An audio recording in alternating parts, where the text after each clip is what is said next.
आज के इस वीडियो में हम वेवेल योजना तथा शिमला सम्मेलन और शाही नौसेना विद्रोह के बारे में अध्ययन करेंगे। वेवेल योजना की बात करते हैं। इससे पहले थोड़ी सी चर्चा अपन करते हैं। देखो, अब तक ब्रिटेन के प्रधानमंत्री थे विंस्टन चर्चिल, ठीक है।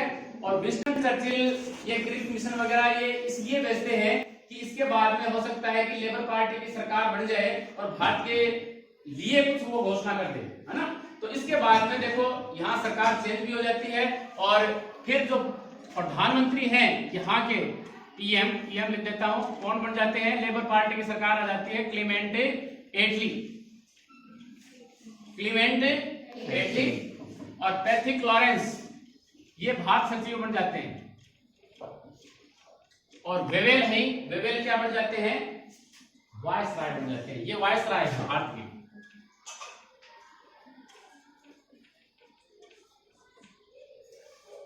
अब जैसे ही वेवेल आते हैं तो पहला काम ये क्या करेंगे कि जो भारत छोड़ो आंदोलन था और उसके जो लोगों को गिरफ्तार कर लिया गया था उनको रिहा करेंगे जी, ताकि भारत में कुछ संवैधानिक गतिरोध को दूर किया जा सके। पहला काम कर दिया इन्होंने।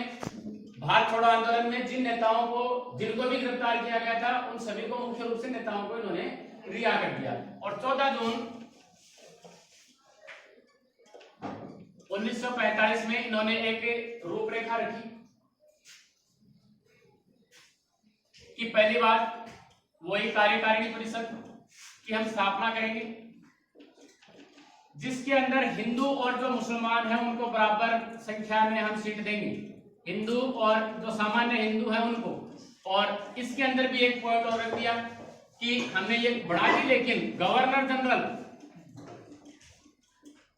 और सेनाध्यक्ष ये दोनों पद किसके पास रहेंगे? ब्रिटिश सरकार के पास रहेंगे।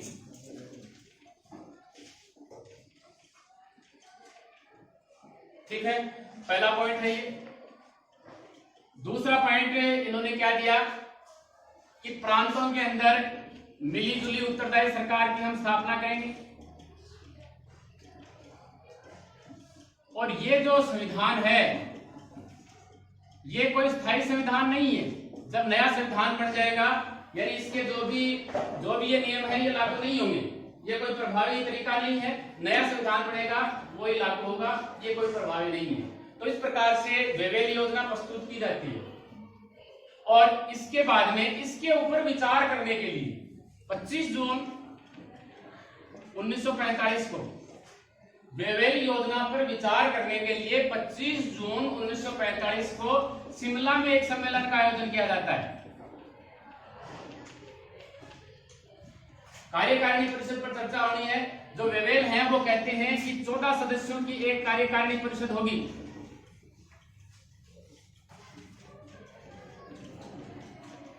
ठीक है, इसमें से 5 सदस्य किससे लिए जाएंगे? हिंदू मुस्लिम होंगे। इसके ऊपर विचार किया जाना।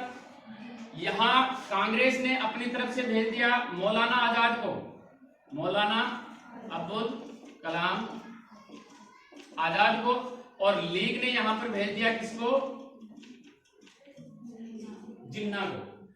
अब देखो इस पॉइंट पर ही चर्चा करेंगे हम। मुख्य पॉइंट यही है कि 14 सदस्यों में से 5 हिंदू होंगे, 5 मुस्लिम होंगे। मुसलमानों की आबादी इस समय 25% थी,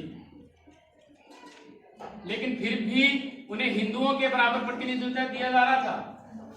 लेकिन फिर भी हिंदुओं ने स्वीकार कर लिया। लेकिन मुस्लिम लीग इस पर अड़ गई। मुस्लिम जो लीग है कि जो भी मुस्लिम सदस्य हैं यानी ये 500 जो भी मुस्लिम सदस्य हैं वो किससे लिए जाएं? लीग से ही लिए जाएं। जबकि देखो कांग्रेस के पास भी मुसलमान थे। तो इसके कारण इससे पहले ही देखो जो पहले वाला क्रिक मिशन है उसमें कि अगर संविधान स्वीकार नहीं है तो वो उसको छोड़ सकती है, मनाही कर सकती है मानने के लिए। तो इस प्रकार से एक वीटो पावर मिल जाता है मुसलमानों को। यानी जो अल्पसंख्यक है, इससे पहले हमने बात करी है कि जो भी अल्पसंख्यक है अगर संविधान को स्वीकार नहीं करना चाहे तो वो नहीं करें। तो ये इस प्रकार से इनको वीटो पावर मिल गई जिन्ना को। जिन्ना इनसे यानी मानते नहीं है इसको, शिमला सम्मेलन है, शिमला जो समझौता जो भी है इसको मानते नहीं है, तो इसके कारण ये जो सम्मेलन है वो अपने उद्देश्य की पूर्ति नहीं कर पाता है। तो जो यहाँ जो गए थे कौन, मौलाना अब्दुल कलाम आजाद, ये इसे जल विभाजक की संज्ञा देते हैं। शिमला सम्मेलन को किसकी संज्ञा देते हैं? जल विभाजक की, यानी अपने उद्देश्यों की पूर्ति करने में ये असफल रहा था। यहाँ लीग को क्या मिल गया जी? वीटो पावर मिल गया था। अब हम इससे आगे चलते हैं। इसके बाद में देखो ये जो बना था क्लेमेंट एटली, ये भारत जैसे ये प्रधानमंत्री बनता है, इसका पहला काम क्या है कि भारत में चुनाव करवाना है, आम चुनाव। और इसके जब दिसंबर 45 के अंदर इसके रिजल्ट आए तो वही 1936 वाली कहानी फिर दोहराई जाती है कि बंगाल, पंजाब और सिंध को छोड़कर सभी जगह सरकार कौन बना लेती है? कांग्रेस बनाने में सफल हो जाती है। बाकी जगह कौन सफल हो जाती है? कांग्रेस। आगे चलते हैं, नौसेना विद्रोह।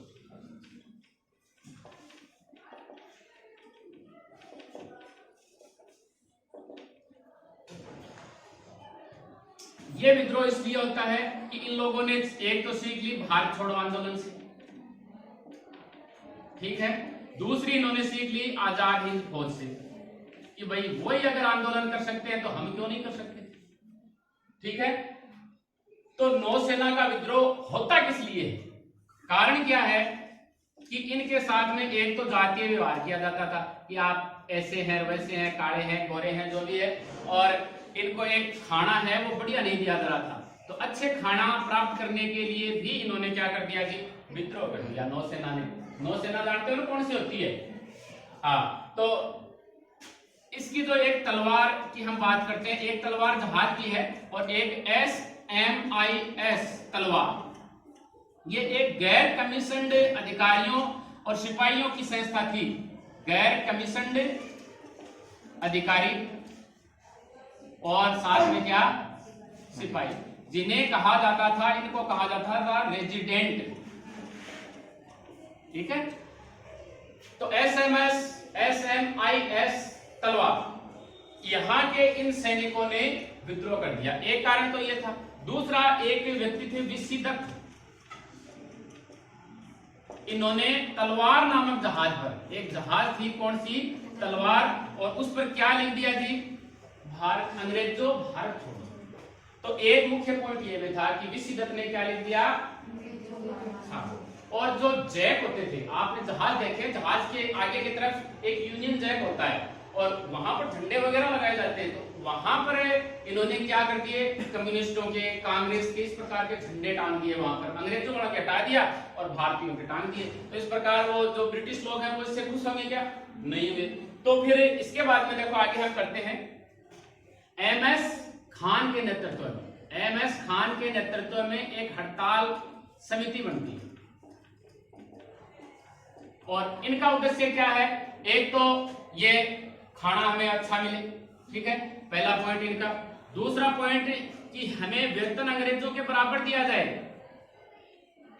काम वही है ना? सही, अगर वही काम मैं जो पढ़ा रहा हूं वही दूसरा व्यक्ति पढ़ा रहा है तो बराबर दाम दिए जाने चाहिए ना। मेरे को कम दे रहे हो, दूसरे को आप ज्यादा दे रहे हो, तो अगर काम बराबर है तो वेतन भी बराबर होना चाहिए। इसके अलावा देखो क्या कहा उन्होंने कि जो आजाद हिंद जो फौज है, इसके जो भी आपने सेना को गिरफ्तार कर लिया उसको आप रिहा कर दें। इसके बाद में जो इंडोनेशिया है, इंडोनेशिया से भारतीय सेना को आप वापस बुला लें। अब इस प्रकार की मांगे रख दी। अंग्रेज कहां मानने वाले थे? अंग्रेज इसलिए नहीं माने कि नौसेना में अंग्रेजों का कोई मुकाबला ही नहीं था पानी के अंदर। जो नेपोलियन बोनापार्ट है वो सिर्फ इसलिए हार जाता कि हार गया क्योंकि वो पानी में उसके पास ज्यादा शक्ति नहीं थी। अगर पानी में शक्ति होती तो नेपोलियन बोनापार्ट अंग्रेजों से कभी नहीं हारता। तो यहां जो सरकार है, अंग्रेजी जो सरकार है, एडमिरल गॉलफ्रेड को आदेश देती है। एडमिरल नौसैनिक है, नौसेना का क्या होता है? एडमिरल होता है। इसको आदेश देती है कि चाहे पूरी ब्रिटिश सरकार की नौसेना ही खत्म हो जाए लेकिन इस आंदोलन का दमन करना है। अब इस प्रकार की सरकार ने कह दिया तो दो व्यक्ति चिंतित हो जाते हैं, एक तो पटेल और दूसरे जिन्ना। ये आंदोलनकारियों पर दबाव बनाना शुरू कर देते हैं कि जी आप जल्दी से जल्दी इसको खत्म करो। और ये देखो शुरुआत कब होती है इसकी, 18 फरवरी को। 18 फरवरी 1946 को इसकी शुरुआत होती है और 25 फरवरी 1946 को ये समाप्त हो जाता है। जिन्ना और सरदार पटेल, सबसे ज्यादा प्रयास यहाँ पर सरदार वल्लभ भाई पटेल के रहते हैं और ये आंदोलनकारियों को कहते हैं कि आपका बाद में दमन नहीं किया जाएगा, हम दमन नहीं करने देंगे। इसके बाद में जो आंदोलनकारी हैं वो कहते हैं कि पहली बार सेना और जो आम लोग हैं उनका खून है वो एक ही लक्ष्य के लिए सड़क पर बहा है। तो ये है नौसेना।